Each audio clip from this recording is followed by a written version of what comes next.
Those familiar with the works of Julius Evola may be very well acquainted with his view on fascism, more specifically Italian fascism, as he himself would be familiar with it head-on living in Italy. Evola had both positive and negative things to say regarding the Italian variant of fascism, namely that it was good in that it opposed a spirit of modernity and embodied many aspects of a traditional way of political organization, but bad in that it lacked a truly spiritual aspect in the primordial sense of the word spiritual.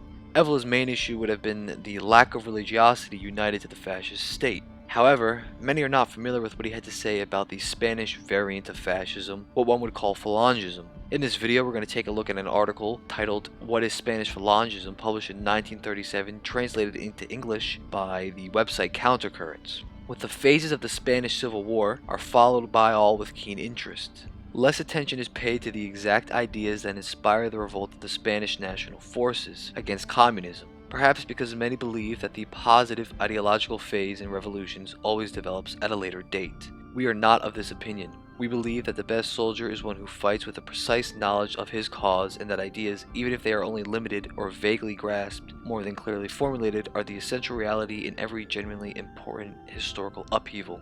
We are therefore grateful to Alberto Lucchini for informing us of the doctrinal program of the one primary Spanish nationalist movements, the so-called Spanish Falange. Rendering its terms lively with resources in the truly astonishing style of translation, and we would say almost necromantic, through vigor, precision, and pleasing improvisation. It deals with a general profession of political faith, whose formulation appears to be due to Jose Antonio Primo de Rivera, or the writer Jimenez Caballero. Hope I'm pronouncing that correctly. The program, through this richness of spiritual content, has almost surprised us, insofar as we believe it opportune to report it to the Italian public by expressing in brief its meaning. First point, neither linguistic nor ethnic or territorial unity is considered sufficient to give the idea of a nation its true content. Quote, "A nation is a predestined cosmic unity," unquote. Such it claims is also the case in Spain, a unity, a destiny, an entity subsisting beyond every person, class, or community in which it is actualized. Not only, but moreover, the total quantity resulting from their aggregation.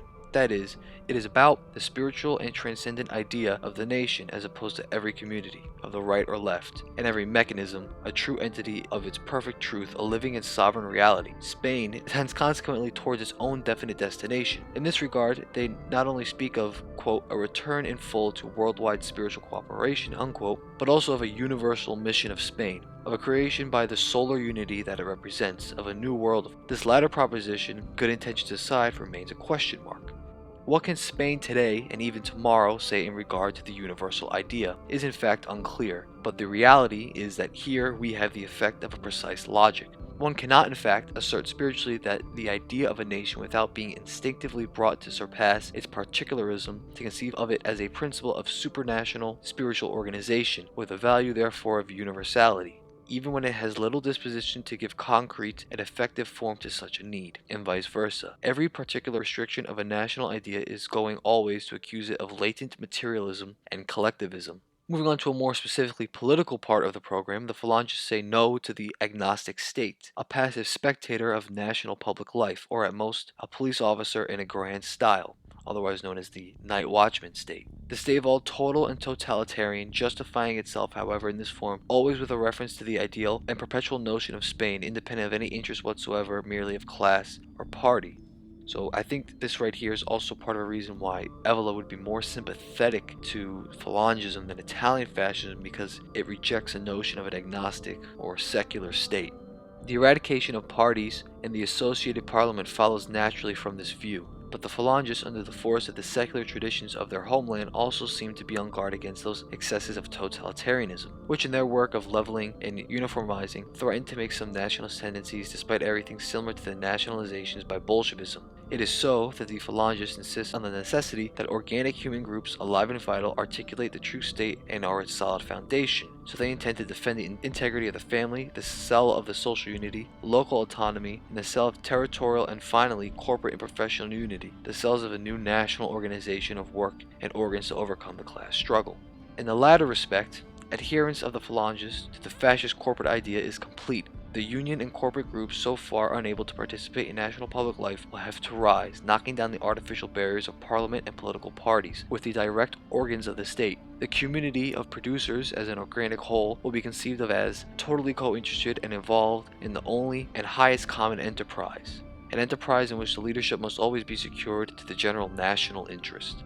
It is perhaps no coincidence that the chapter that immediately follows this is about the human personality, and that it denounces the danger that a whole nation will turn into a kind of quote-unquote test laboratory, as in the logical consequences of Bolshevism and of mechanism. By mechanism he's referring to, I believe, the almost materialist view of someone like Descartes, that kind of paradigm. The prominence given to the dignity of the human personality by distinguishing it clearly from the individualistic will seems to us indeed as one of the most salient and characteristic of the Spanish Falange program, and the effect of a healthy traditional vision. We quote the passage that, in this respect, is the most significant. Quote, "The Spanish Falange discerns in the human personality beyond the physical individual and physiological individuality the spiritual monad, the sole order to eternal life, the instrument of absolute values, and absolute value in himself.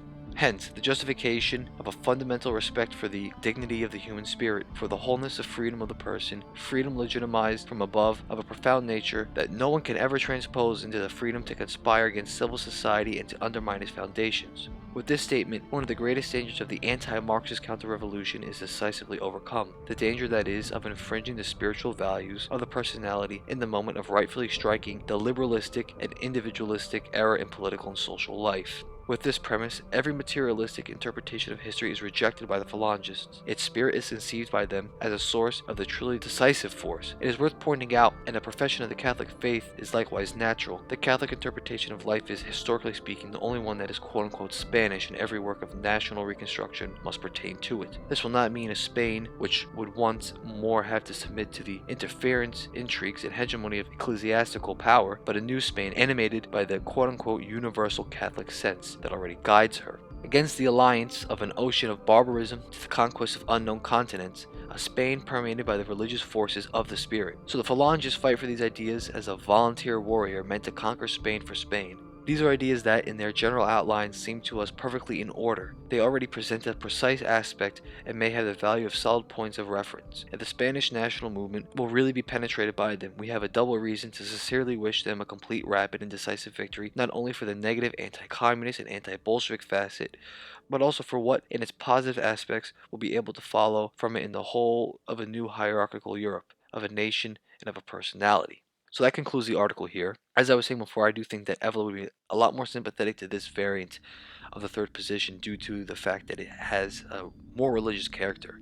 And yes, I'm aware that Evola was critical of Christianity, but I still think nonetheless he would prefer a Christian ethos as opposed to a more secular ethos which you see in Italian fascism.